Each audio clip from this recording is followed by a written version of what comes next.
생명의 샘가 이영훈 목사입니다. 주 안에서 평안하신지요?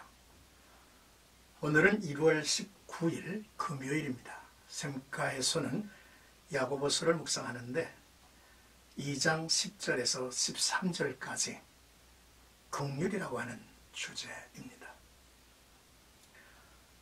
성도들이 사람을 외모로 취하는 것이 죄를 짓는 것이라는 사실을 율법의 통일성을 들어서 설명했죠. 행위를 강조하는 유대인들은 율법을 철저히 지키기 위하여 노력하는 사람들입니다. 그러나 율법을 다 지킨다는 것은 불가능한 일이죠. 그래서 유대인들은 율법의 경중을 정해 어느 것은 반드시 지켜야 하고 어느 것은 접어도 상관이 없다라고 여겼습니다. 그러나 저자는 이러한 유대인들의 생각이 지극히 잘못되었음을 지적하죠. 즉 율법은 어느 것도 무시할 수 없으며 하나를 범하면 율법 전체를 범한 것이나 마찬가지라 말씀했습니다.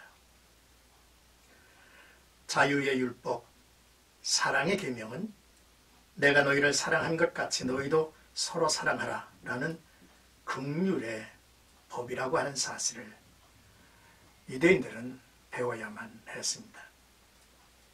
먼저 10절에서 11절까지는 그 하나를 범하면 모두 범한 자가 되나니 라는 내용입니다. 누구든지 온 율법을 지키다가 그 하나를 범하면 모두 범한 자가 되나니 간음하지 말라 하신 이가 또한 살인하지 말라 하셨은즉 내가 비록 간음하지 아니하여도 살인하면 율법을 범한 자가 되느니라 했습니다. 누구든지 하나님의 율법을 지키다가 어느 한 조목을 어기면 율법 전체를 어긴 것과 같은 것이라고 말하죠. 하나님이 주신 계명에 대해서 스스로 그 경중을 가려서 판단하는 자들에게 어느 율법이든지 하나님에게서 왔다는 것과 반드시 지켜야 할 것을 10계명의 제6계명과 7계명을 예로 들어 말합니다. 간음하지 말라 하신 이가 또한 살인하지 말라 하셨은즉 이라고 하는 표현은 6계명과 7계명을 똑같은 분이 말씀하셨다라고 하는 것을 의미하는 것이죠. 그 말씀의 권위가 차이가 없고 그중 하나도 범해도 하나님의 말씀을 범한 행위와 다를 바가 없다는 것입니다.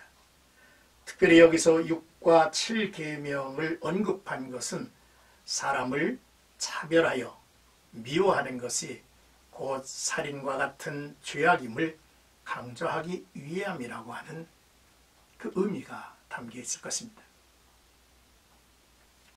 이제 12절은 자유의 율법대로 심판받을 자처럼 이란 내용인데요.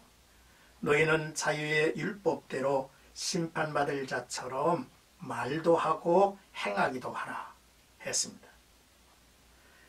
자유의 율법은 야고보서 1장 5절에 언급된 온전한 율법과 같은 말로 자유하게 하는 그리스도의 복음을 말합니다. 즉 지금까지 모세의 율법을 통하여 교훈한 야고보는 이제 그리스도의 복음을 가지고 교훈합니다.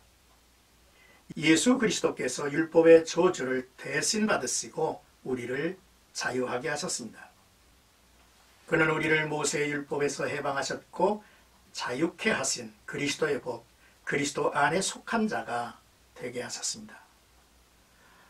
그러므로 저주받을 자가 아닌 자유인이 되었으므로 남에게 정죄하고 저주하지 말아야 한다는 것입니다. 율법의 종으로 사는 것이 아니라 자유자인 아들로서 말도 하고 행하기도 해야 한다는 교훈이지요.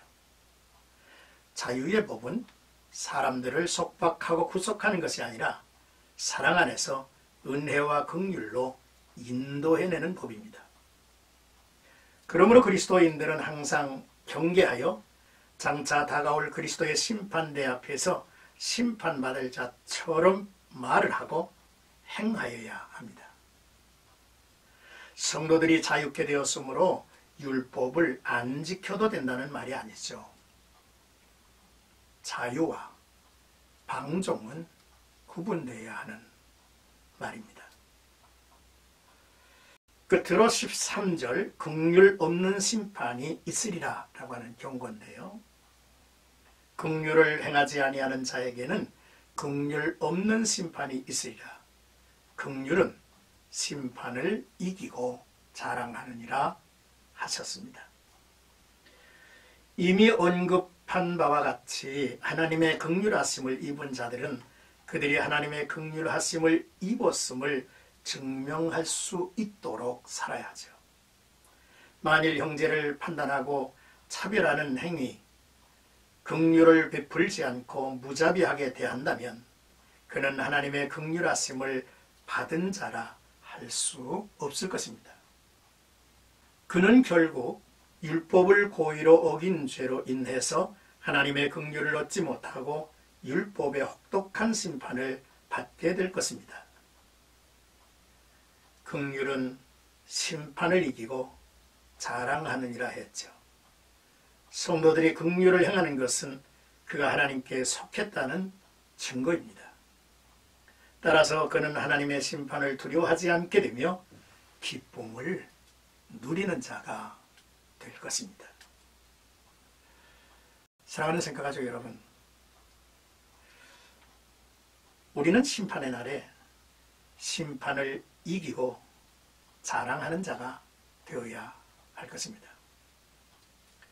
그렇다면 우리가 하나님 앞에 은혜로 긍휼을 입은 자라고 하는 사실을 알아서 긍휼을 입은 자로서의 말과 행동을 하여야만 할 것입니다. 그래서 성도들의 모습을 바라보면서 저는 하나님의 긍휼을 입은 자, 하나님의 자녀다 라고 하는 증거가 세상에 드러나야 할 것입니다.